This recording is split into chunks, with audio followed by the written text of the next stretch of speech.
जय हिंद एवरीवन।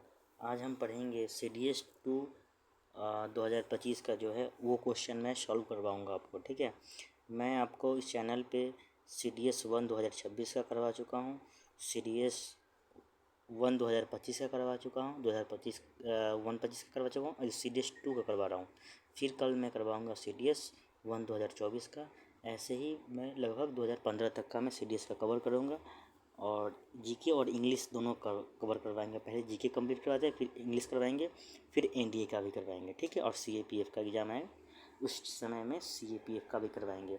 यहाँ पे मैं आपको एक चीज़ बता दूँ, तो यहाँ पे मैं आपको ओनली आंसर टिक नहीं करवाता हूँ, यहाँ पे हम लोग रिलेट भी करते हैं। ऐसा नहीं कि क्वेश्चन देखे और आगे बढ़ गए, नहीं, उसके रिलेटेड में जो भी टॉपिक है हम लोग रिलेट भी करते हैं। चलिए बिना समय हुए गवाए हुए हम लोग स्टार्ट करते हैं।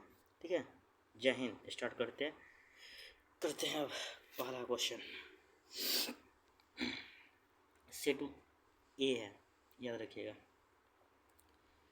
चलिए पहला क्वेश्चन आपके सामने में ये रहा स्क्रीन पे। फर्स्ट क्वेश्चन पढ़िए, क्या लिखा है कि consider the following international event के बारे में बताना है और क्रोनोलॉजिकल ऑर्डर में करेक्ट में लगाना है। ठीक है, क्रोनोलॉजिकल ऑर्डर में लगाएंगे। बताइए कौन सा सही होगा, बताइए। फर्स्ट क्वेश्चन है, आप लोग के लिए समय दिए हैं, फिर मैं तो बताऊंगा ही। विच ऑप्शन इज करेक्ट, बताइए।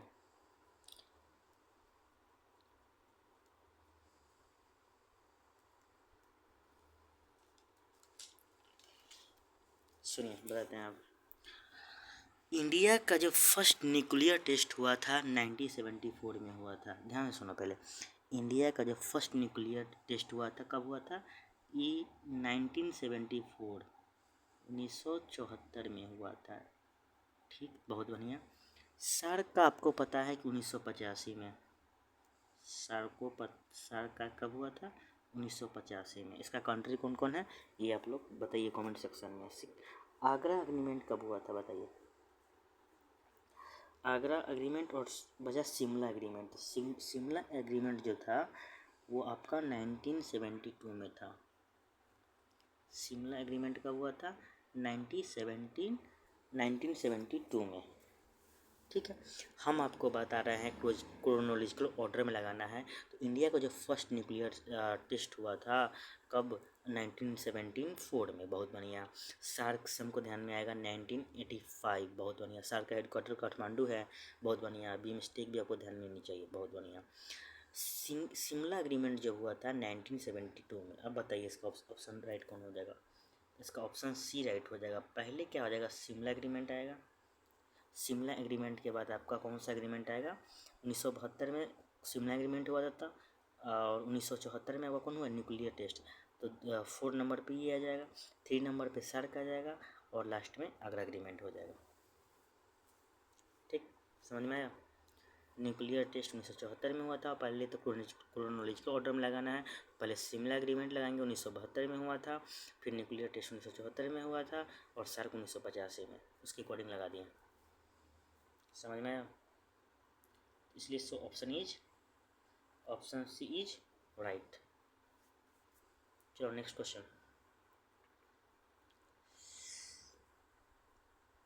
नेक्स्ट क्वेश्चन क्या है बेटा? बोला है which one of the flowing feature is correct about first past the post system. क्या होता है बताइए of election. First past post of the system election में क्या होता है बता सकते हैं? तो बताइए फर्स्ट पास्ट पोस्ट सिस्टम क्या होता है? इसमें ये एक चीज़ याद रखिएगा, फर्स्ट पास्ट फर्स्ट सिस्टम में क्या होता है, इसमें याद रखिएगा, इसमें नेसेसरी होता है किसका? मेजॉरिटी का। बहुत बढ़िया। ये ओनली लोकसभा में होता है। फर्स्ट पास्ट फर्स्ट सिस्टम किस में होता है? लोकसभा या राज्यसभा में? बताओ। ठीक, बहुत बढ़िया। इसमें जिसका हाईएस्ट वोट होता है वही विन करता है, याद रखिएगा। ये नेसेसरी नहीं है कि जिसका ज़्यादा मेजॉरिटी होगा वो। समझो, फिर से एक बार क्लियर करते हैं, समझो। हम बात कर रहे हैं फर्स्ट पास्ट पोस्ट सिस्टम के क्या होता है ये जिसका इसमें हाईएस्ट जिसका हाईएस्ट वोट होगा वही जीतेगा। बहुत बढ़िया सर, आपने बताया जिसका हाईएस्ट वोट होगा वही जीतेगा। बहुत बढ़िया। इसमें मेजोरिटी नेसेसरी नहीं करता है, सॉरी इसके लिए इसमें सॉरी इसके लिए इसमें मेजोरिटी जो होता है नेसेसरी नहीं करता है, ठीक है। इसमें वोट जिसका सबसे ज़्यादा होगा वो मैटर करेगा, ठीक है। हमको इसे रिलेट कर सकते हैं क्या, लोकसभा का इलेक्शन भी फर्स्ट पास्ट पोस्ट सिस्टम द्वारा होता है, ये भी रिलेट कर सकता है। या टेरिटोरियल रिप्रेजेंटेशन के द्वारा भी लोकसभा का इलेक्शन होता है, लोकसभा को लोअर चैम्बर बोलते हैं। ये सब आप लोग देख सकते हैं। अब हम रिलेट करते हैं, चलिए अब हम क्वेश्चन देखते हैं। पहला ऑप्शन क्या बोल रहा है बताइए। ए कैंडिडेट हु विन में not get the majority of vote, पहला ही आंसर सही हो गया। हम क्या बोले सुनो, एक बार और सुन लो। हम बात कर रहे हैं फर्स्ट पास्ट पोस्ट सिस्टम। इसमें हम बताया है कि जिसको ज़्यादा वोट, मानो तरुण कुमार को 50 वोट पड़ा है और मानो सनी कुमार को 40 वोट पड़ा है तो तरुण कुमार ही जीतेगा, ठीक है। इसमें मेजोरिटी किसको कितना ज़्यादा मिल रहा है वो मैटर नहीं करेगा, ठीक है। बहुत बढ़िया। ये तीनों तो ऑप्शन होगा ही नहीं। नेक्स्ट क्वेश्चन नंबर 3 आइए। ये रिपीटेड क्वेश्चन है। आर्टिकल 371 किसमें होगा बताइए, गुजरात में, ठीक। आर्टिकल 371 ए नागालैंड, 371 बी आपको रटना होगा असम, 371 आई गोवा। अच्छा हम बता देते हैं सर, आपने बताया आर्टिकल 371 गुजरात में था, आर्टिकल 371 ए नागालैंड में था। और नागालैंड में कौन सा फेस्टिवल मनाते हैं बताइए। नागालैंड में आप लोग कौन सा हॉर्नबिल फेस्टिवल मनाते हैं। असम से काजीरंगा नेशनल पार्क ध्यान में आनी चाहिए। गोवा से एस्चुरी मोरमुगांव पोर्ट ध्यान में आनी चाहिए। ये सब आया हुआ है PYQ में, इसलिए मैं आपको बता रहा हूँ, ठीक। तो समझो 371 आर्टिकल 371 से हम गुजरात ध्यान में आनी चाहिए, 371 ए से नागालैंड, 371 से बी असम, 371 आई से गोवा, ठीक है। 371 एच से याद रखिएगा, 371 एच, 371 एच से अरुणाचल प्रदेश। बहुत बढ़िया। 371 जे से कर्नाटका, शॉर्ट में लिख देते हैं। 371 जे से कर्नाटका हो गया। सी से मणिपुर हो जाएगा, डी से आंध्र प्रदेश, ई से सेंट्रल हो जाएगा। सब ये भी आपको पॉइंट ध्यान में आनी चाहिए। 371 से गुजरात, 371 से नागालैंड, 371 बी से असम, 371 सी से मणिपुर, 371 डी से आंध्र प्रदेश और 371 ई से सेंट्रल यूनिवर्सिटी ऑफ आंध्रा, ऐसे है। 371 एफ से सिक्किम हो जाएगा, याद रखिएगा। 371 एफ से सिक्किम, 371 जी से मिजोरम, 371 जी से क्या हो जाएगा, मिजोरम। 371 एच से अरुणाचल प्रदेश, 371 जे से कर्नाटका, 371 आई से गोवा। अब ऑप्शन तो इजीली में हो जाएगा 3 का। अब बताओ कौन सा ऑप्शन सही होगा। 3 का सी इधर राइट आंसर, क्योंकि ए का 2 हो गया। 371 से गुजरात हो जाएगा, 371 ए से नागालैंड, 371 बी से असम और 371 आई से असम, 371 आई से गोवा, सॉरी। गोवा से एस्चुरी मोरमुगांव पोर्ट ध्यान में आनी चाहिए। नागालैंड से हॉर्नबिल फेस्टिवल ध्यान में आनी चाहिए। असम से काजीरंगा नेशनल पार्क ध्यान में आनी चाहिए। राइनो शोर ध्यान में आनी चाहिए। चलो नेक्स्ट, ये क्वेश्चन बताइए, अच्छा क्वेश्चन है। Which of the following statement constitution of India is are correct, बताइए कितने स्टेटमेंट सही है। सुनो, रिजर्वेशन ऑफ जो सीट था लोकसभा और राज्यसभा का वुमेन पंचायत के लिए 106 अमेंडमेंट सही है, ठीक। आपको ध्यान में आनी चाहिए, पढ़ लिए। अब पूछ रहा है कि इसमें से करेक्ट कौन है। Provision of Lok Sabha seat for women in the Lok Sabha and Rajya Sabha has been made by 106 amendment of the Constitution.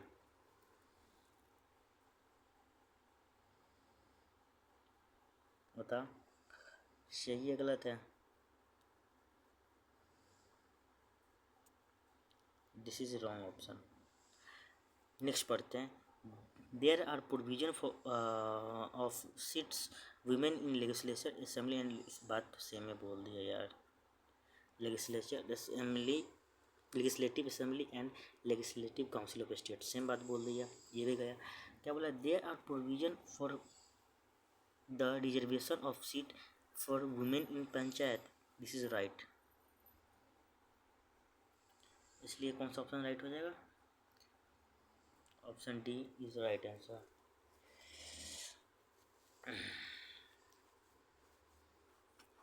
आगे बढ़ें।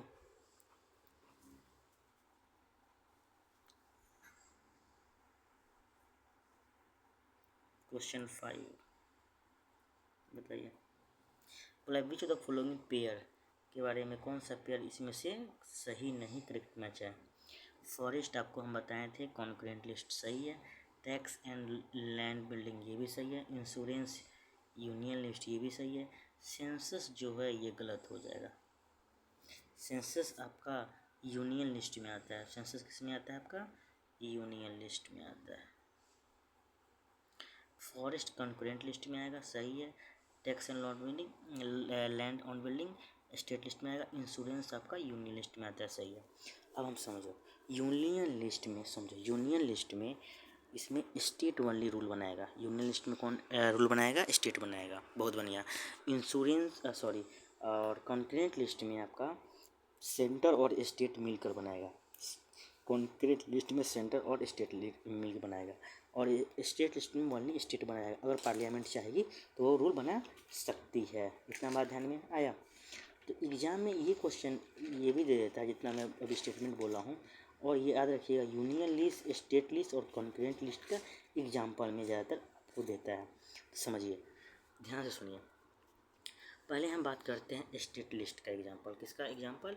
स्टेट लिस्ट का एग्जाम्पल पहले हम बात कर लेते हैं। सुनो ध्यान से। स्टेट लिस्ट में याद रखिएगा, स्टेट लिस्ट में याद रखेंगे public order, police, local government, prison, gambling, land, fishers, ये सब स्टेट लिस्ट के एग्जाम्पल है, क्योंकि इसमें स्टेट रूल बनाएगी। Public order, police, local government, prison, gambling, fishers, ये सब स्टेट लिस्ट है। यूनियन लिस्ट में कौन कौन आ जाएगा?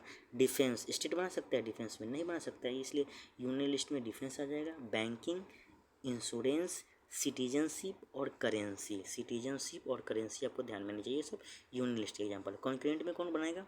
तो सेंटर और स्टेट बनाएगा। इसमें फैमिली प्लानिंग की बात हो जाएगी तो सेंटर भी देखेगा और स्टेट भी देखेगा। क्रिमिनल लॉ की बात हो गया, चाहे फॉरेस्ट हो गया, इकोनॉमिक एंड सोशल प्लानिंग इस बार आया था, इकोनॉमिक एंड सोशल प्लानिंग, ये सब कॉन्करेंट लिस्ट के एग्जाम्पल है। न्यूज़पेपर, मैरिज, डाइवोर्स, ये सब कॉन्करेंट लिस्ट के एग्जाम्पल में आपको ध्यान में नहीं चाहिए। 371 ए से सिक्किम ध्यान में आएगा, 371 बी से असम ध्यान में आएगा, 371 ए से नागालैंड, 371 से गुजरात ध्यान में आएगा, 371 जी से मिजोरम ध्यान में आएगा, जी से मिजोरम, एच से अरुणाचल प्रदेश, जे से कर्नाटका, ई से सेंट्रल यूनिवर्सिटी आंध्रा, डी से आंध्र प्रदेश आपको ध्यान में। 371 सी से मणिपुर, 371 सी से मणिपुर ध्यान में नहीं चाहिए, याद रखिएगा। तो कॉन्क्रीट लिस्ट में फैमिली प्लानिंग, क्रिमिनल लॉ, ये सब आ जाएगा मस्त तरीके से। इससे बाहर आपको नहीं आएगा एग्जाम्पल। आपके एग्जाम में जो रिपीटेड एग्जाम्पल है वही मैं बता रहा हूँ।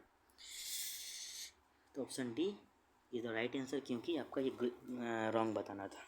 फॉरेस्ट कॉन्क्रीट लिस्ट में आएगा, सही है। टैक्स ऑन लैंड बिल्डिंग, ये भी लैंड बिल्डिंग स्टेट में, स्टेट लिस्ट में आएगा। इंश्योरेंस आपका यूनियन लिस्ट में आएगा, और सेंसस आपका किस में आएगा? यूनियन लिस्ट में, ना कि कॉन्करेंट लिस्ट में। नेक्स्ट क्वेश्चन, ये क्वेश्चन बताओ। Which of the following reference to the preamble of the constitution are correct? Question number 6। The word secular come from the word socialist, बताओ सही है।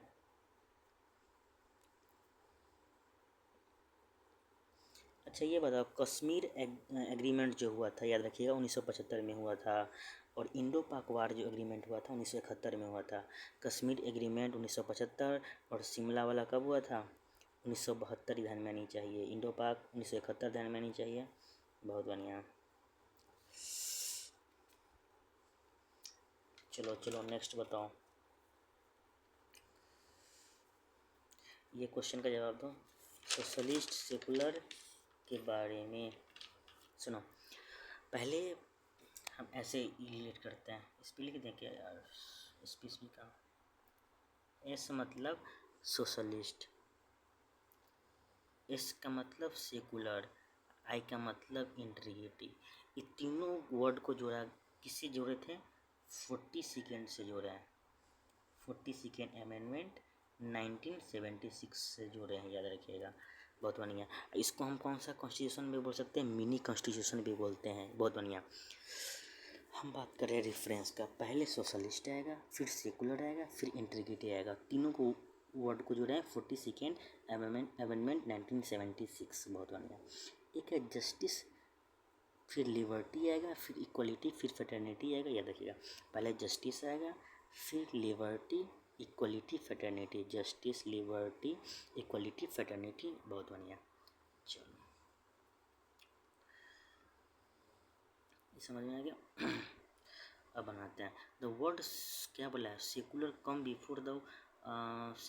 Before the word socialist. पहले secular आएगा, secular से पहले socialist आएगा? नहीं, पहले सोशलिस्ट फिर सेकुलर आएगा, इसलिए ऑप्शन ए रॉन्ग हो गया। फिर सेकेंड ऑप्शन पढ़ते हैं। The word justice come before the equality. Justice से पहले कौन आएगा? इक्वलिटी आएगा।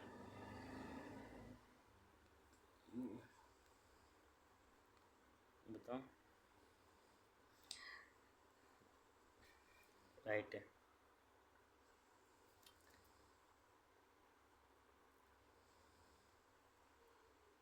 Fraternity comes after liberty. बताओ।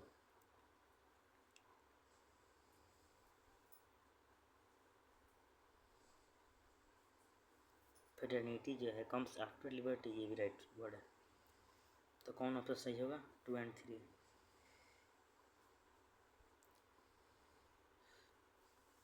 B is the right answer. हम बात कर रहे हैं, सुनो फिर से। पहले सोशलिस्ट, सेकुलर, इंटीग्रिटी, 42nd 1976 हमको ध्यान में आ गया। मिनी कॉन्स्टिट्यूशन बोलते हैं। फिर जस्टिस, लिबर्टी, इक्वलिटी, फ्रेटर्निटी आपको ध्यान में नहीं चाहिए। That's it.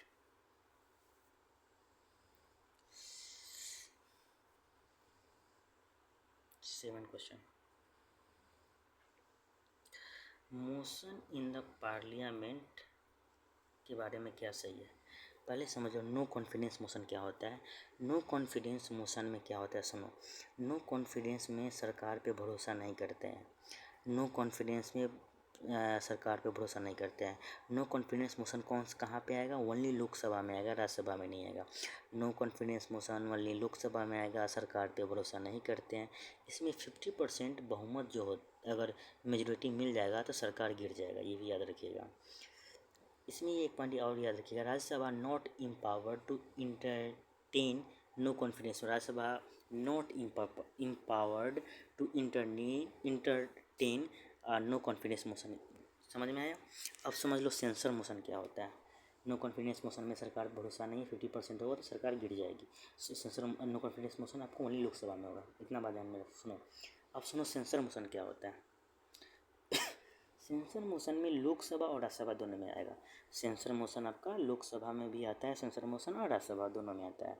याद रखेंगे, राज्यसभा को अपर हाउस बोलते हैं, ये भी आपको ध्यान में नहीं चाहिए। सुनो, तो सेंसर मोशन में क्या होता है कि लोकसभा राज्यसभा दोनों में आता है। सेंसर मोशन में हम लोग सरकार को, गवर्नमेंट को क्रिटिसाइज करते हैं। अपोनेंट जो पार्टी होता है, मानो गांधी, अभी माने कि मोदी जी हैं, मोदी जी को कौन क्रिटिसाइज कर सकता है? कोई पार्टी? राहुल गांधी लोग कर सकते हैं। क्रिटिसाइज करने के लिए सेंसर मोशन लाया जाता है। That's it. आप पढ़ो, कौन सा ऑप्शन सही है बताओ। A motion of no confidence can admissible against an individual minister in the council of minister। no भाई, a no confidence motion must set out ground on which it based। कोई बात नहीं है। Rajya Sabha is not empower to entertain no confidence motion, अभी हम just बताए थे। A censure motion need not based on specific ground और चार्ज। ए सेंसर मोशन सरकार को क्रिटिसाइज करने के लिए ज़रूरत नहीं है बेस्ड ऑन स्पेसिफिक ग्राउंड और चार्ज। नहीं भाई, ज़रूरत है सेंसर मोशन का। Option C is the right answer. समझ में आया? नो कॉन्फिडेंस मोशन में सरकार गिर जाएगी। 50% आपका बहुमत है, इसमें सरकार पर भरोसा नहीं कर सकते हैं, याद रखिएगा। क्वेश्चन नंबर 8 बताइए।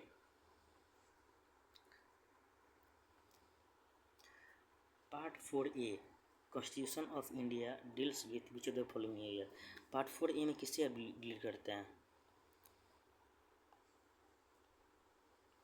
अपॉइंटमेंट टू मेंबर, ये पार्ट 4A में कहाँ से करते हैं भाई? Function of public service commission नहीं कर सकते हैं। आर्टिकल 324 से इलेक्शन कमीशन ऑफ इंडिया ध्यान में चाहिए। फंडामेंटल ड्यूटी जाएगा, सुना, fundamental duty is the right answer. अब समझ लो फंडामेंटल ड्यूटी के बारे में। हम फंडामेंटल ड्यूटी से क्या रिलेट करेंगे? पार्ट 4A में है, 51A में है, 2002 याद रखेंगे। पार्ट 4A में फंडामेंटल ड्यूटी हम रसिया से लिए थे, 51A है ध्यान में चाहिए, 2002 ध्यान में चाहिए। फंडामेंटल ड्यूटी से हमको स्वर्ण सिंह कमेटी ध्यान में आ गया, ठीक, इतना तो बेसिक है। अब हम फंडामेंटल ड्यूटी हम लोग का क्या है ये समझो। फंडामेंटल ड्यूटी हम लोग का नेशनल सर्विस है। यूपीएससी आपको दे देगा यूनिटरी कल्चर दे देगा, याद रखिएगा, और मिलिट्री सर्विस दे देगा। सुनो, जो फंडामेंटल ड्यूटी है नेशनल सर्विस हम लोग का होगा, कंपोजिट कल्चर होगा, यूपीएससी आपको दे देगा यूनिटरी कल्चर गलती करवाने के लिए। तो यूनिटरी कल्चर नहीं होगा, क्या होगा हम लोग का कैसा कल्चर है? कंपोजिट कल्चर, बहुत बढ़िया। नेशनल फ्लैग होगा, बहुत बढ़िया, नेशनल फ्लैग हम लोग के लिए होगा। नेशनल फ्लैग है, एंथम है, लेकिन नेशनल सॉन्ग नहीं होगा, नेशनल सॉन्ग नहीं होगा, बहुत बढ़िया। डिग्निटी ऑफ वुमेन का रिस्पेक्ट करना, ये भी है हम लोग का फंडामेंटल ड्यूटीज़, बहुत बढ़िया। नेशनल इन्वायरमेंट को प्रोटेक्ट करना, जैसे लेक, रिवर, वाइल्ड लाइफ, ये भी है। सेफ गार्ड पब्लिक प्रॉपर्टी, ये भी है हम लोग का। साइंटिफिक टेम्पर, ये भी फंडामेंटल ड्यूटी है। लेकिन यूपीएससी का कहाँ गेम खेलेगा पता है आपको? Safeguard all public property दे देगा, ये गलत हो जाएगा। सिर्फ सेफ गार्ड पब्लिक प्रॉपर्टी होगा, ठीक, समझ में आया? ऑब्जर्व वायलेंस, ये भी फंडामेंटल ड्यूटी है, याद रखिएगा। That's it. हम बात किए फंडामेंटल ड्यूटी पार्ट 4A में मेंशन है, 51A में 2002 स्वर्ण सिंह कमेटी ध्यान में चाहिए। National service, composite culture, national flag रसिया से लिए हैं। लेक, रिवर, वाइल्ड लाइफ को प्रोटेक्ट करते हैं। Safeguard public property right होगा। डिग्निटी ऑफ वीमेन ध्यान में नहीं चाहिए। That's it. नेक्स्ट क्वेश्चन पे मूव करते हैं। सेम इसलिए लग रहा है क्योंकि हम को रिलेटिव करवा दे रहे हैं। डुरंट लाइन के बारे में बताओ। डुरंट लाइन आप किसके बीच में है? डुरंट लाइन आपका किसके बीच में है? Question number 9। अफ़गानिस्तान और पाकिस्तान के बीच में आपका डुरंट लाइन है, याद रखिएगा। डुरंट लाइन आपका अफ़गानिस्तान और पाकिस्तान के बीच में। अब थोड़ा ये भी रिलेट करते हैं। अभी हम जस्ट बताएं डुरंट लाइन आपका अफ़गानिस्तान और पाकिस्तान के बीच में है, ठीक। एक है रेड क्लिफ लाइन, ये इंडिया और पाकिस्तान के बीच में है। रेड क्लिफ लाइन जो है इंडिया पाकिस्तान के बीच में है। McMahon line India China के बीच में है। मैक मोहन लाइन इंडिया और चाइना के बीच में है, बहुत बढ़िया। मैगिनोट लाइन एक है, फ्रांस और जर्मनी के बीच में है, बीपीएससी में आया था क्वेश्चन। मैगिनोट लाइन जो है फ्रांस जर्मनी के बीच में, बहुत बढ़िया। एक है ओडरनेसे, ओडरनेसे जो है जर्मनी और पोलैंड के बीच में है। ओडरनेसे क्या है? जर्मनी और पोलैंड के बीच का लाइन है। एक है 38 पैरेलल लाइन, नॉर्थ कोरिया और साउथ कोरिया के बीच में। 38 पैरेलल जो है नॉर्थ कोरिया, आपको साउथ कोरिया ध्यान में आनी चाहिए 38 पैरेलल से। सुनो देखो 38 पैरेलल किसके बीच में है? नॉर्थ कोरिया और साउथ कोरिया के बीच में है। एक है मैगिनोट, मैगिनोट किसके बीच में है? फ्रांस जर्मनी, फ्रांस जर्मनी के बीच में। एक है ओडरनीसे, किसके बीच में बताओ? जर्मनी और पोलैंड। ओडरनीसे जर्मनी और पोलैंड आपको ध्यान में आनी चाहिए। 38 parallel north Korea south Korea ध्यान में आनी चाहिए। चलो डुरंट लाइन अफगानिस्तान पाकिस्तान ध्यान में आनी चाहिए। नेक्स्ट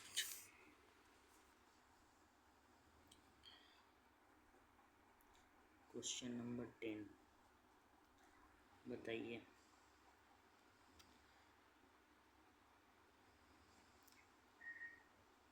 क्या बोला? क्रोनोलॉजिकल ऑर्डर में लगाना है सोशल मोमेंट के।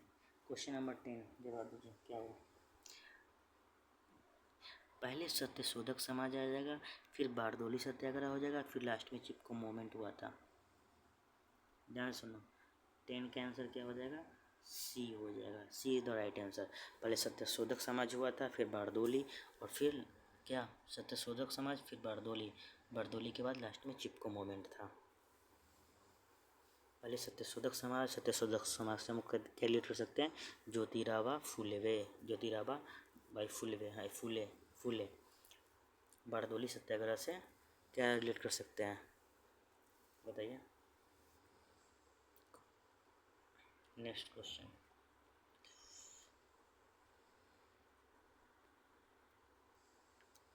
ताशकेंट एग्रीमेंट किसके बीच में किए थे? ताशकेंट एग्रीमेंट जो हुआ था आपका इंडिया और पाकिस्तान के बीच में हुआ था, याद रखिएगा। ताशकेंट एग्रीमेंट जो हुआ था, agreement between India and Pakistan. Tashkent agreement जो हुआ था, ताशकेंट एग्रीमेंट इंडिया और पाकिस्तान के बीच में हुआ था, ध्यान में आनी चाहिए।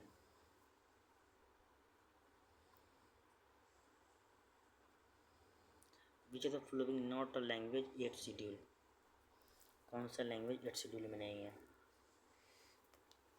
गोंदी, अरे हम पढ़ाए थे ना, BDMFs मतलब बोडो डोगरी मैथिली संथाली, बोडो डोगरी मैथिली संथाली 8 शेड्यूल में, ठीक है।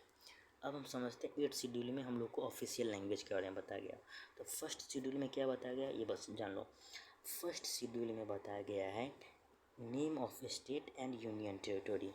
फर्स्ट शेड्यूल में बताया गया है name of state and union territory, बहुत बढ़िया। सेकेंड में बताया गया है सैलरी किसका? प्रेसिडेंट का, गवर्नर का और जज का, बहुत बढ़िया। और याद रखिएगा प्रेसिडेंट, गवर्नर और जितने भी ऑफिसर लोग हैं उनको कंसोलिडेटेड फंड ऑफ इंडिया से सैलरी मिलता है, वो चार्ज ऑन होता है। तो कंसोलिडेटेड फंड ऑफ इंडिया में चार्ज ऑन का मतलब नहीं समझे, माने कंसोलिडेटेड फंड ऑफ इंडिया से आपको एक भी रुपया निकालना है आपको पार्लियामेंट से पास करवाना होगा। और लेकिन इन लोग का जो सैलरी है जज का, गवर्नर का, प्रेसिडेंट का, PM का, इन लोग का कंसोलिडेटेड फंड ऑफ इंडिया से ही निकलता है, लेकिन उसमें डिस्कशन कराने की नीड नहीं होता है, ऑटोमेटिक उनके अकाउंट में चला जाता है। एक होता है contingency of fund of India, तो उसमें सरकार प्रेसिडेंट साहब को पैसा दिया जाता है कि मानी ऑटोमेटिक कभी नेचुरल डिजास्टर हो गया, अर्थक्वेक हो गया, तो उसमें बिल तो पास कराने में समय लगेगा, इसलिए कुछ पैसा जमा करके रखा जाता है प्रेसिडेंट के पास कि आप उससे पैसा आप निकाल सकते हैं, उसको बोलते हैं कंटीजेंसी फंड ऑफ इंडिया, ठीक। तो फर्स्ट शेड्यूल में बताया गया है किसके बारे में? स्टेट यूनियन टेरिटरी के बारे में। सेकेंड में बताया गया है वही सैलरी के बारे में। थर्ड में बताया गया ओथ के बारे में। फोर्थ में बताया गया allocation seat of Rajya Sabha, allocation seat of Rajya Sabha, council of state, आपको ध्यान में आनी चाहिए। फिफ्थ शेड्यूल से क्या बताया गया है? फिफ्थ शेड्यूल में बताया गया है शेड्यूल एरिया और ट्राइब के बारे में। फिफ्थ शेड्यूल में बताया गया शेड्यूल एरिया ट्राइब के बारे में। सिक्स्थ शेड्यूल में बताया गया असम, मेघालय, त्रिपुरा, मिजोरम के बारे में। सिक्स शेड्यूल में किसके बारे में बताया गया? असम, त्रिपुरा, मिजोरम, मेघालय, ठीक। सेवन शेड्यूल में बताया गया है division of power. Seven schedule में क्या बताया गया है? Division of power. Division of power मतलब क्या? यूनियन लिस्ट, स्टेट लिस्ट और कॉन्करेंट लिस्ट, अभी बेस्ट बताए थे। एट शेड्यूल में लैंग्वेज के बारे में बताया गया है।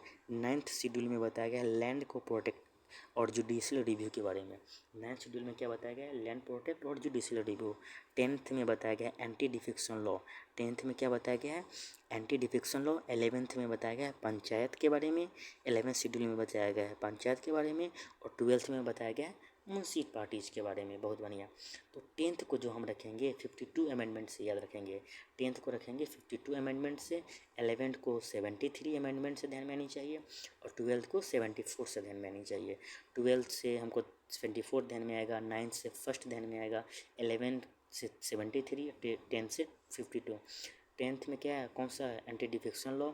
11th में पंचायत, 12th में म्यूनसिपालिटीज। तो 12 को 74 से जोड़ेंगे, 11 को 73 से जोड़ेंगे, 10 को 52 को, 9th को फर्स्ट से जोड़ेंगे। 9th में क्या है? लैंड प्रोटेक्ट और जुडिशियल रिव्यू। 8th में लैंग्वेज के बारे में। 7 में डिवीजन ऑफ पावर के बारे में। 6 में असम, मेघालय, त्रिपुरा, मिजोरम ध्यान में आनी चाहिए। That's it. अगला क्वेश्चन 13 बताओ। Which of the following considered part of ancient India Smriti literature? कौन सा पार्ट है इंडियन स्मृति लिटरेचर में? क्वेश्चन नंबर 13 सुनो। पुराना है, रामायण है और कल्पसूत्र है, वेदाज नहीं है। तो 1 2 3 is the right answer. Ancient India में स्मृति जो लिटरेचर था उसमें पुराना, रामायण, कल्पसूत्र ये तीनों बेस्ट था, लेकिन आपका वेदास जो था वो नहीं है इंक्लूड। समझे? ये बात आपको ध्यान में आनी चाहिए। चलो नेक्स्ट क्वेश्चन, वेदाज नहीं याद रखेगा। India first women chief minister कौन है? बताइए, इजी क्वेश्चन है। India first women chief minister कौन है? Sucheta Kripalani is the right answer. Sucheta Kripalani जो हैं आपका इंडिया का जो फर्स्ट वीमेन चीफ मिनिस्टर वही हैं, सुचेता कृपलानी। अब बोलिएगा सरोजिनी नायडू कौन थी? सरोजिनी नायडू के बारे में बहुत आता है। तो सरोजिनी नायडू जो है फर्स्ट गवर्नर है, फीमेल है, याद रखिएगा। फर्स्ट फीमेल गवर्नर पूछेगा तो आपका सरोजिनी नायडू ध्यान में नहीं चाहिए। इनको हम लोग नाइट एंगल ऑफ इंडिया के नाम से भी जानते हैं। नाइट एंगल ऑफ इंडिया के नाम से सरोजिनी नायडू को जानते हैं। First governor female Sarojini Naidu ही है। बहुत बढ़िया। सुचेता कृपलानी कौन है फिर? First women chief minister. चलो क्वेश्चन नंबर 15 बताइए इसके answer. Question number 15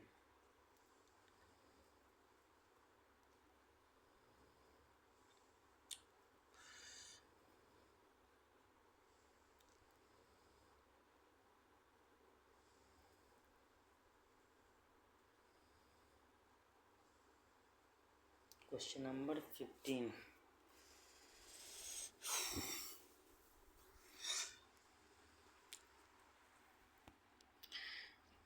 C Rajagopalachari was the first recipient of Bharat Ratna. Pandit Deendayal Upadhyay initiated the concept of integral humanism. कौन सा सही है? बोथ, दोनों सही है।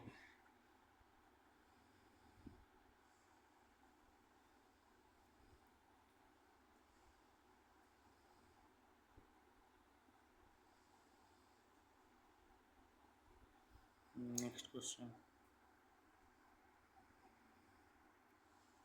क्वेश्चन नंबर 16 करेक्टली बताना है कौन सा करेक्टली मैच्ड है। क्वेश्चन नंबर 16 का जवाब दो।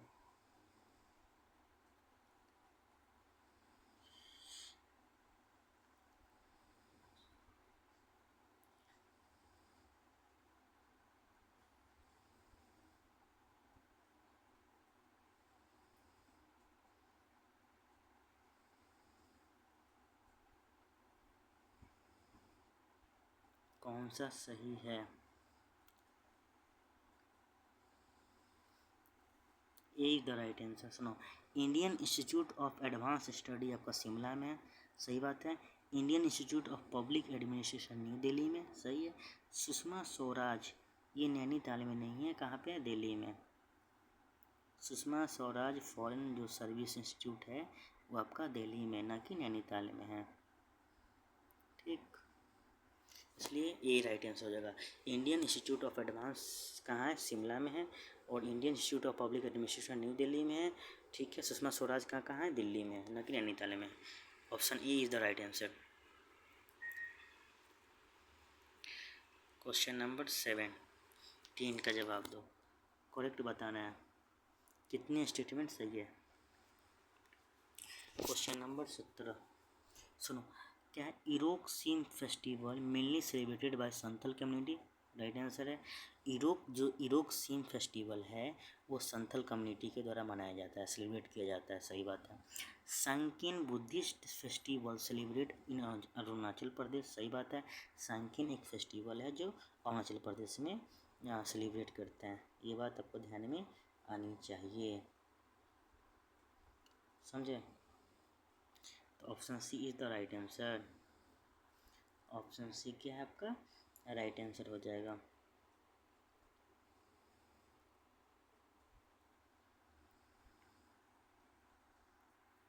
क्वेश्चन नंबर 18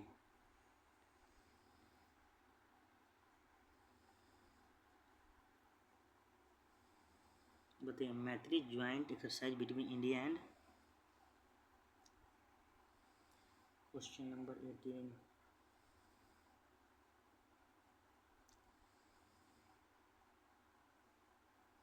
थाईलैंड के साथ करते हैं। सुनो, एक्सरसाइज जो मैत्री करते हैं आपको थाईलैंड के साथ करते हैं। हम आपको पूरा एक्सरसाइज कंप्लीट करवाए हुए हैं, आप जाकर देख सकते हैं। PYQ पैटर्न में डिफेंस करंट अफेयर लिखा होगा, उसमें एक्सरसाइज मिसाइल वगैरह सब कंप्लीट करवाया हूँ यार, मस्त तरीके से आप लोग जाकर देख सकते हैं। तो एक्सरसाइज मैत्री जो है थाईलैंड आपको ध्यान में आनी चाहिए। एक्सरसाइज एक सूर्य किरण है, सूर्य किरण आपको नेपाल ध्यान में आनी चाहिए। एक है एक्सरसाइज बोल्ड कुरुक्षेत्रा जो सिंगापुर के साथ करते हैं, बोल्ड कुरुक्षेत्र सिंगापुर के साथ करते हैं, सूर्य किरण नेपाल के साथ करते हैं, मैथिली आपका थाईलैंड के साथ करते हैं। आपको ये भी ध्यान में आनी चाहिए। और एक्सरसाइज बताओ कौन सा करते हैं, और किसी को याद आ रहा है? सुनो, एक्सरसाइज युद्ध अभ्यास हम USA के साथ करते हैं। एक युद्ध अभ्यास USA के साथ करते हैं। एक है गरुड़ा फ्रांस के साथ करते हैं, गरुड़ा फ्रांस के साथ करते हैं। एक है एक्सरसाइज मित्र शक्ति हम श्रीलंका के साथ करते हैं। श्रीलंका से हमको ध्यान में आएगा चाइना कल्टीवेशन वाला। और एक्सरसाइज सिम्बेक्स करते हैं सिंगापुर के साथ, बोल्ड कुरुक्षेत्र भी सिंगापुर के साथ करते हैं, अग्नि वॉरियर भी सिंगापुर के साथ करते हैं। एक्सरसाइज अग्नि वॉरियर मित्र शक्ति श्रीलंका के साथ करते हैं, हैंड इन हैंड चाइना के साथ करते हैं, गौरदा फ्रांस के साथ करते हैं। एक है एक्सरसाइज इंदिरा, वो हम इंदिरा रसिया के साथ करते हैं। युद्ध अभ्यास USA के साथ करते हैं। That's it. पिच ब्लैंक एक है, ऑस्ट्रेलिया ध्यान में नहीं चाहिए। मैत्री किसके साथ करते हैं आप लोग? थाईलैंड के साथ करते हैं। क्वेश्चन नंबर 19, एक्सरसाइज भी रिवीजन करवा दिया। ये बताइए, which of the following criteria are specify granting special category status in India? बताइए इसका answer. Question number 19,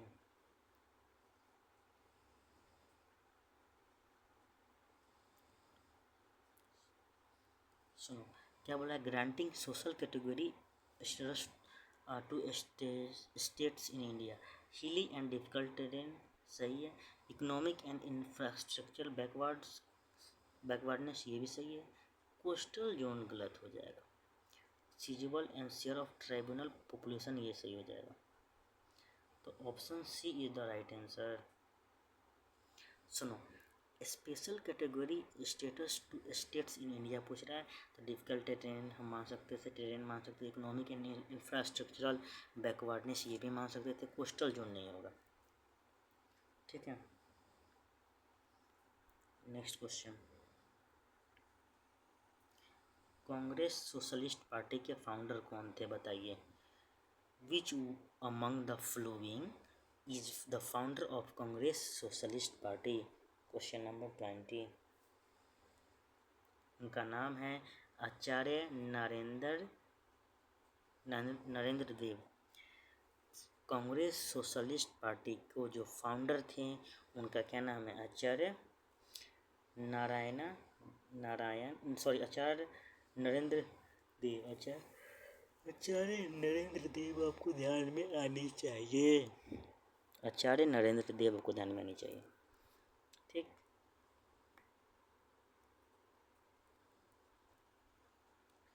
next question,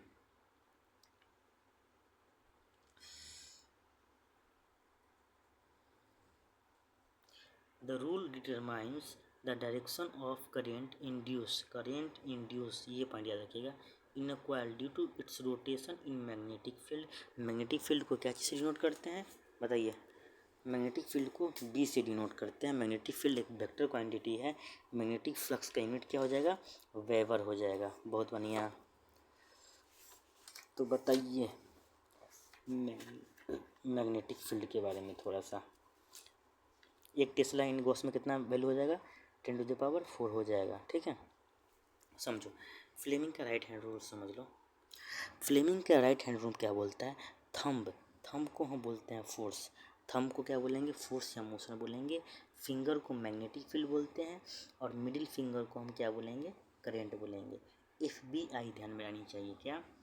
FBI, finger, B for magnetic field, I for induce current. ठीक है, I for current, current को ऐसे note करते हैं ना, I बराबर Q/T ध्यान में आ जाएगा। ठीक, ये भी ध्यान में। करेंट एक स्केलर क्वांटिटी है, क्योंकि वेक्टर रूल को वो फॉलो करता है या नहीं करता है? बताइए आप लोग। नहीं करता है। थंब को बोलते हैं फोर्स या मोशन, फिंगर को बोलते हैं मैग्नेटिक फील्ड और मिडिल फिंगर को बोलते हैं करंट। FBI आपको ध्यान में आनी चाहिए। फ्लेमिंग का फर्स्ट रूल यही बोलता है, ठीक। तो फ्लेमिंग का कौन सा रूल हो जाएगा? फर्स्ट रूल हो जाएगा। सेकेंड रूल क्या, सॉरी ये हो गया राइट हैंड रूल कि लेफ्ट हैंड रूल?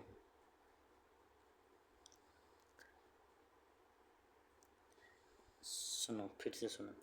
फ्लेमिंग का लेफ्ट हैंड रूल में क्या होता है? लेफ्ट हैंड, हम लेफ्ट हैंड की बात करते हैं। FBI ध्यान में आएगा। इसमें फोर्स, थंब अपना निकालो, फोर्स मोशन देख लो, फिंगर को डालो तो मैग्नेटिक फील्ड देख लो, मिडिल फिंगर को तो करंट। लेकिन फ्लेमिंग का राइट हैंड रूल में क्या होता है? थंब मोशन दे देता है, सही बात है। जो फर्स्ट फिंगर होता है वो मैग्नेटिक फील्ड देता है, मिडिल इंड्यूस ध्यान में आएगा। मतलब फ्लेमिंग का राइट हैंड रूल ध्यान में आनी चाहिए, ठीक है।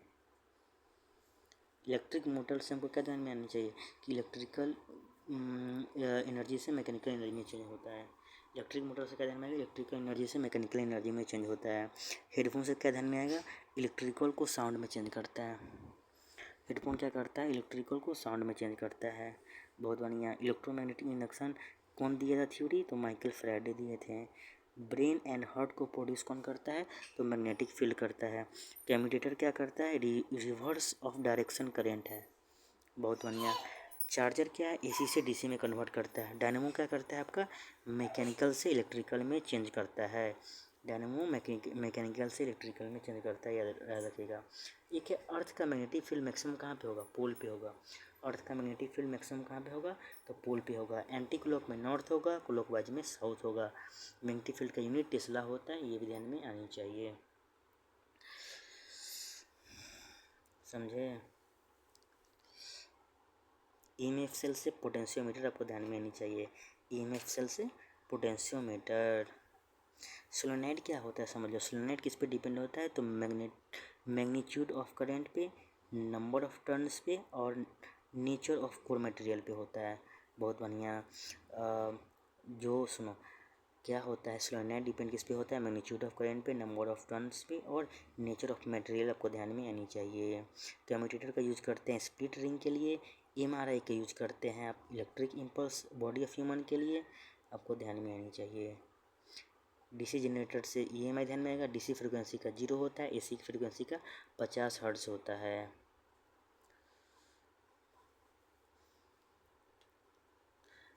अर्थ के पास खुद का मैग्नेटिक फील्ड होता है, याद रखिए, अर्थ के पास खुद का मैग्नेटिक फील्ड होता है। सॉफ्ट आयरन कोड यूज करते हैं मैग्नेटाइज और डिमैग्नेटाइज करने के लिए। सॉफ्ट आयरन कोड का किस में यूज करते हैं? मैग्नेटाइज और डिमैग्नेटाइज करने के लिए। ये सब ऐसे हम थ्योरी में पढ़ाए हुए हैं, मेरे चैनल पर जाकर देख सकते हैं। Next question. A car travel total distance L, बहुत बढ़िया, half distance with V1 speed भी है, तो एवरेज स्पीड पूछ रहा है। सुना, एवरेज स्पीड का फॉर्मूला निकालने के लिए क्या फार्मूला है? पहले डिस्टेंस का फार्मूला क्या होता है? स्पीड बाई टाइम, ठीक, इतना समझ में आ रहा है। दूरी बराबर चाल बटे समय, बहुत बढ़िया। औसत चाल को निकालने के लिए क्या है फार्मूला, बताओ, याद है? देखो, औसत चाल को फार्मूला निकालने के लिए क्या है?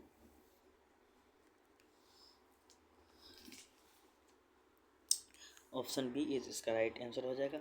औसत चाल का फार्मूला से आप लोग एवरेज स्पीड निकाल सकते हैं।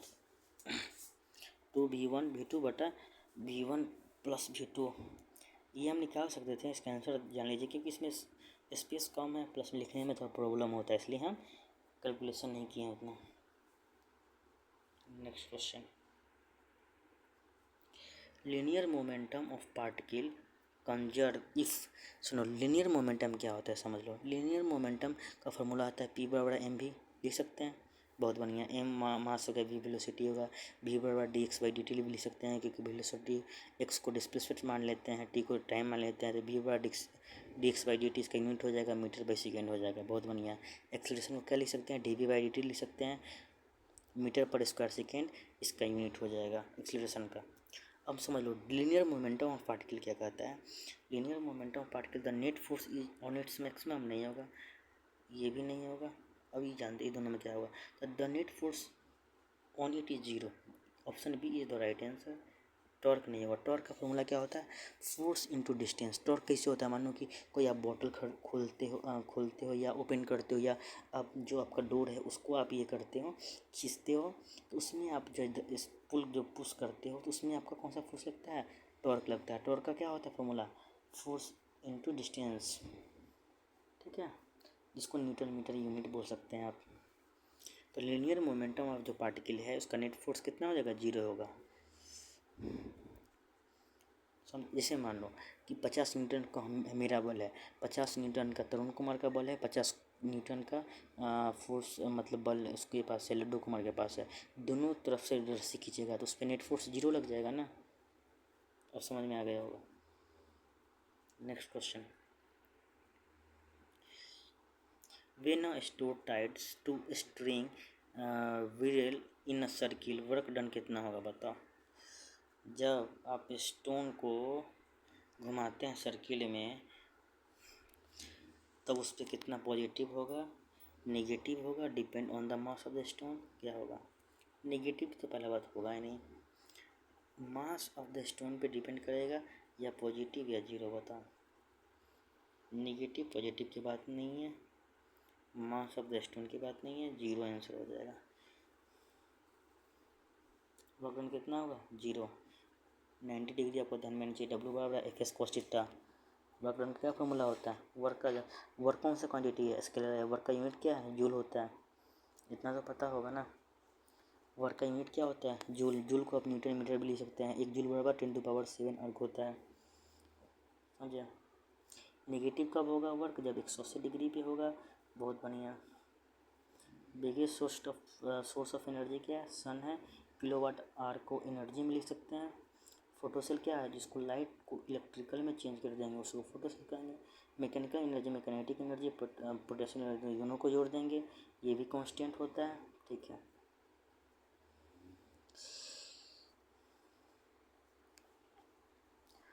समझे? एफ एस कॉस थीटा से आप निकाल सकते हैं वर्क को। वर्क के बारे में इतना हम रिवीजन करवा दिए हैं। ये किलोवाट आवर का वैल्यू कितना था? 3.6 इंटू 10⁻6 जूल। ये भी आपको ध्यान में चाहिए। वर्क निगेटिव कब होगा? 180 पे होगा। पॉजिटिव कब होगा? कॉस का मान रख दीजिएगा 0, 90 से मालूम चलेगा। जब थीटा 90 डिग्री पे होगा तो वर्क जीरो हो जाएगा। ठीक। एग्जाम्पल में सर्कुलर मोशन ले सकते हैं। जब फोर्स और डिस्प्लेसमेंट अपोजिट होगा तो वर्क नेगेटिव हो जाएगा। जैसे फ्रिक्शनल फोर्स नेगेटिव फोर्स है, नॉन कंजर्वेटिव फ्रिक्शनल फोर्स जो है आपका है कंजर्वेटिव फोर्स है। ये आपको ध्यान में आनी चाहिए। 90 डिग्री पे होगा एंगल तो वर्क काम नहीं कर रहा है। कूली जैसे में ऊपर सर पे सामान लिया रहता है तो वो काम नहीं करता है। 90 डिग्री पे है इसलिए। जब एंगल जीरो पे होगा तो वर्क मैक्सिमम काम करेगा। ठीक है। Next question. Assume it is 500 joule in x भी 1000 जूल कर रहा है इन इफ द वर्ड इसका बताइए। वर्क का फॉर्मूला निकाल दीजिएगा, उस पर आपको रख दीजिएगा, निकल जाएगा आपका वैल्यू। वर्क का फॉर्मूला इस पर नहीं निकलेगा, इस पर नहीं निकलेगा, लेकिन वर्क पता होगा ना तो आपको निकाल दीजिएगा। क्वेश्चन नंबर 25 है ना। 25 का आंसर बताइए। बी आएगा। ठीक है, आप लोग निकाल लीजिएगा, बी आएगा। Question number 26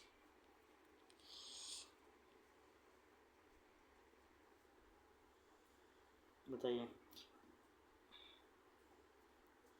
A sound was travelling at speed 330 and 20 km through 0.1 wavelength पूछ रहा है, तो इसका न्यू बराबर है आप लिख सकते हैं c/λ। इस फार्मूला पे आप लोग का कोई भी न्यूमेरिकल साउंड का बन जाएगा। सी को इधर निकाल दीजिए, जो पूछेगा उसका आप निकाल दीजिएगा। ठीक है, इसका आंसर बताइए क्या होगा। Question number 26 C is the right answer. 1.65 metre आएगा। इसी फार्मूला पर निकाल दीजिएगा न्यू बराबर c/λ। लैम्डा को वेवलेंथ लिखते हैं, इसका यूनिट क्या होता है? मीटर होता है। ठीक है।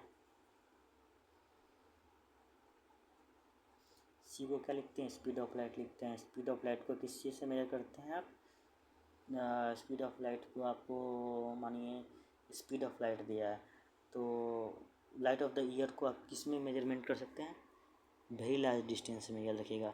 लाइट वैक्यूम में ट्रेवल कर सकता है, साउंड नहीं करेगा। लाइट ट्रांसवर्स वेव है, साउंड एक लॉन्गिट्यूडनल वेव है, ये भी ध्यान में आनी चाहिए। ये तो हम आपको पढ़ाए थे। एक्सरे इस बार भी आया, CDS 1 में भी आया, सेम क्वेश्चन आ गया।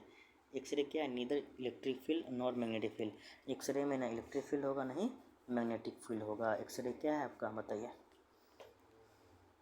ये तो सबसे बढ़िया मैं बताया।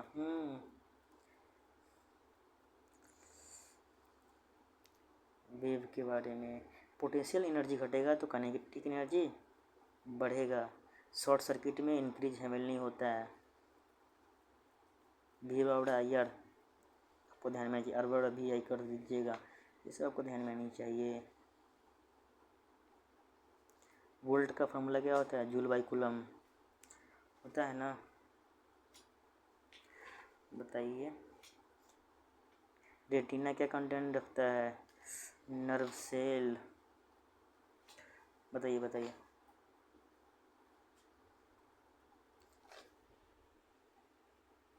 एक्सरे के बारे में कुछ और बताइए। सुनो, एक्सरे रिफ्लेक्ट नहीं करता है ना इलेक्ट्रिक फील्ड में ना मैग्नेटिक फील्ड में। एक्सरे क्या है आपका, इलेक्ट्रोमैग्नेटिक वेव है, आपको ध्यान में आनी चाहिए। एक्सरे आपका इलेक्ट्रोमैग्नेटिक वेव है, ठीक। इसमें हाई हीट जनरेट कर सकते हैं। इलेक्ट्रोमैग्नेटिक वेव में क्या होता है, इलेक्ट्रोमैग्नेटिक वेव ट्रांसवर्स नेचर का होता है, इसमें परपेंडिकुलर होता है और इलेक्ट्रोमैग्नेटिक वेव को मीडियम का रिक्वायर नहीं होता है। बहुत बढ़िया, ये कैरी एनर्जी और मोमेंटम साथ में लेकर चलता है, बहुत बढ़िया। और इलेक्ट्रोमैग्नेटिक वेव कैन शो कर सकता है रिफ्रैक्शन, डिफ्रैक्शन, इंटरफेरेंस और पोलराइजेशन, सब ये शो कर सकता है। एक ये ट्रिक याद रखिएगा, RMI VUXG मतलब radio wave, microwave, infra visual, ultra, X ray और गामा रे। तो रेडियो वेव का मैक्सिमम वेव लेंथ हो जाएगा और गामा रेज का क्या हो जाएगा, मैक्सिमम फ्रिक्वेंसी हो जाएगा। RMI VUXG आपको ध्यान में आनी चाहिए, इससे आप लोग निकाल सकते हैं। वैक्यूम में सेम स्पीड होता है, ये भी आपको ध्यान में आनी चाहिए। बस डेट्स इट, इतना। एवरेज स्पीड का फॉर्मूला क्या होता है बताइए, टोटल डिस्टेंस कितना ट्रेवल किया और कितना समय लिया। बस एवरेज स्पीड निकालने के लिए याद रखिएगा टोटल डिस्टेंस कितना ट्रेवल किया और टाइम टेकन कितना लिया, डेट्स इट, समझे। नेक्स्ट क्वेश्चन,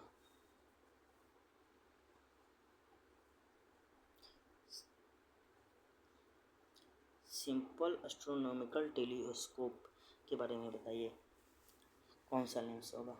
तो आई आपका कन्वेक्स लेंस याद रखिएगा, आई कैसा लेंस है, कन्वेक्स लेंस है। ये 28 है ना, कन्वर्जेंट लेंस हो जाएगा। सुनो, जो सिंपल माइक्रोस्कोप टेलीस्कोप में जो यूज होता है, कौन सा लेंस होता है, कन्वर्जेंट लेंस यूज होता है। कौन सा लेंस यूज करेंगे, तो कन्वर्जेंट लेंस यूज करेंगे। सुनो, प्लेन मिरर में कैसा इमेज बनेगा, वर्चुअल, इरेक्ट और सेम साइज का बनता है, बहुत बढ़िया। कन्वेक्स में कैसा बनता है, वर्चुअल, इरेक्ट और सेम स्मॉल बनता है, ठीक। कन्वेक्स लेंस में रियल और इन्वर्टेड बनता है। कन्वेक्स लेंस का भाई कॉनकेव मिरर याद रखिएगा, और कॉनकेव लेंस में वर्चुअल और इरेक्ट बनता है। जस्ट उसका अपोजिट करते हैं मेल मिरर से, और इसमें अपोजिट कर देते हैं मिरर और लेंस में। No matter how far you stand the mirror image appears erect. कैसा बनेगा, आपको प्लेन मिरर में भी बनेगा, कॉन्वेक्स में भी बनेगा, आपको ध्यान में आनी चाहिए। कन्वेक्स लेंस को आप कन्वर्जेंट लेंस बोलते हैं, याद रखिएगा। कन्वेक्स लेंस को कन्वर्जेंट लेंस बोलते हैं और कॉनकेव लेंस को डाइवर्जेंट लेंस बोलते हैं।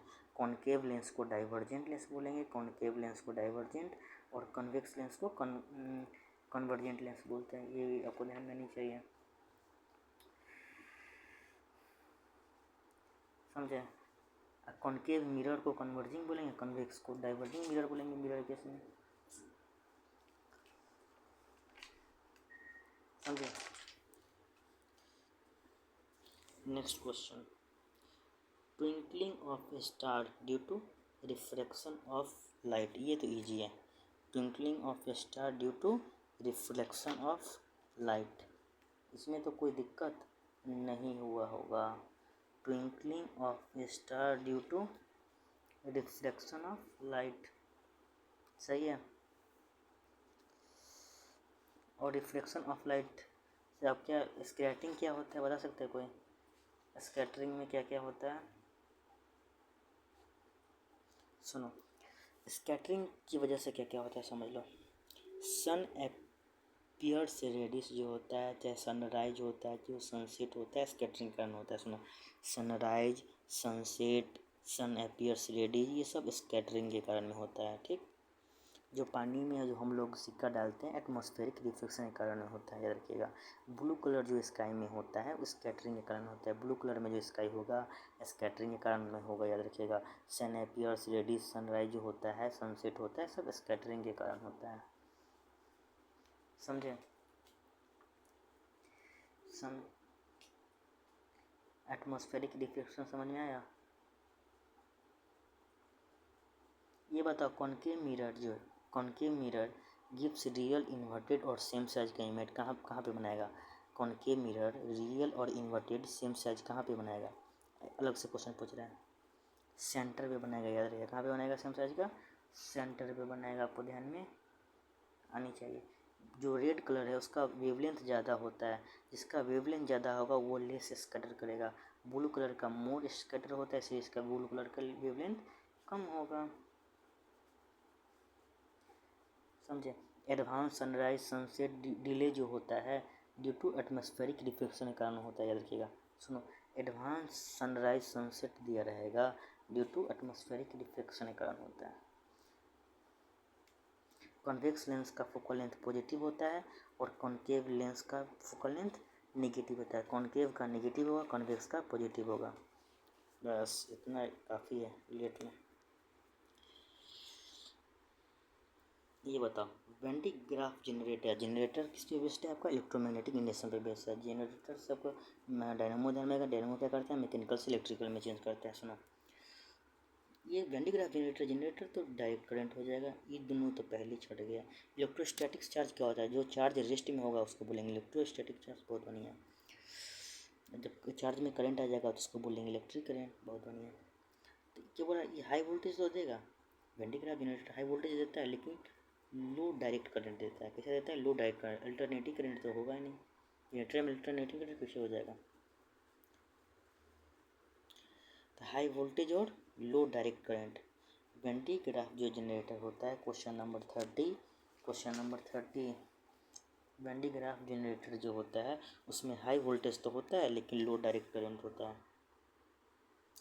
ठीक, क्वेश्चन नंबर 31 बताओ। Which of the metal is widely extracted by electrolysis molten compound? Sodium is the right answer, याद रखिएगा। इलेक्ट्रोलिसिस जो widely extracted bye electrolysis of molten compound, तो कौन हो जाएगा? सोडियम आपका हो जाएगा।